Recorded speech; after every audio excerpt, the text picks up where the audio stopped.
The economic downturn continues to impact the town's ability to raise revenues to cover its operating costs. The downturn appears to be the worst that this country has endured since the Great Depression, and there is no near-term recovery in sight. As I report to you this evening, we anxiously await the severity of Governor Patrick's recommendations for cuts to state aid.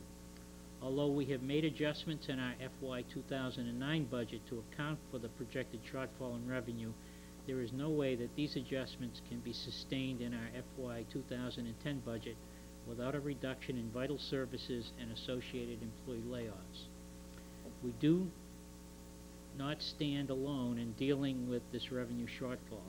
Every community in the state faces the same problem, and many are in much worse shape than we are.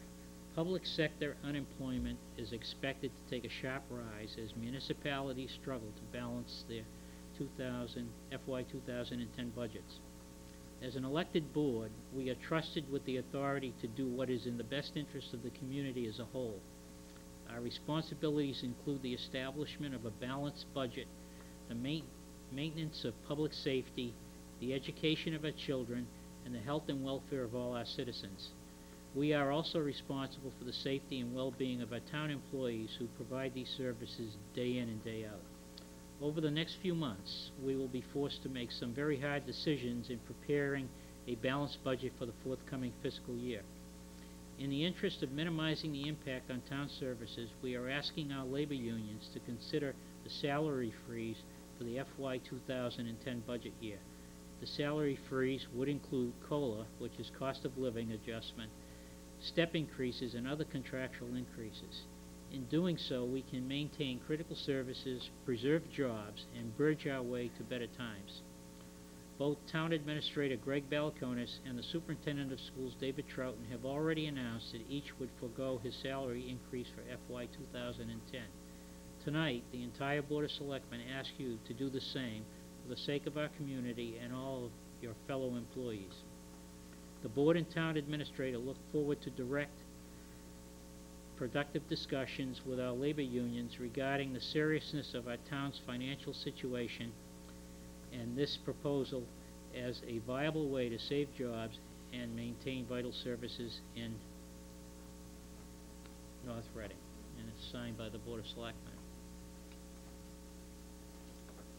I would also like to thank the efforts of Public Works Department over the past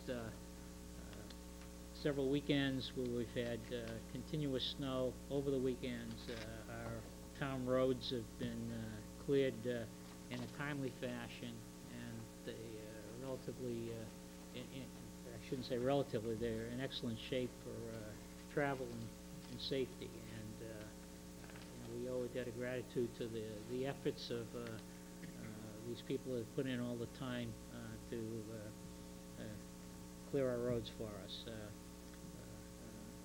It's clear that they continue to do a better job than what we see in other communities, and I'm reasonably confident that after examining the situation, that they're doing it in a very cost-effective manner. With that, Could I comment on the letter, Bob? Yes, sure. Yeah. And thank you, Mr. Chair. Greg, I was wondering, would it be possible? I think the sooner we get these letters into the employees' hands, the better. Would it be possible for you to contact the department heads tomorrow morning and ask them within the next day to see that every employee gets a copy? If they're on vacation, put it in their mailbox, you know what I mean? Because that'll stop a lot of what was said, before any rumors start about what was said. I think, get the department heads to just, if that's agreeable with you. Sure is. Okay, good, thank you. Any other comments? I'll entertain a motion to adjourn to executive session for the purpose of discussing collective bargaining. Mr. Chairman, I move to enter into executive session for the purposes of litigation or collective bargaining strategy, and further the Board of Selectmen will return to open session thereafter for the sole purpose of adjournment. Second.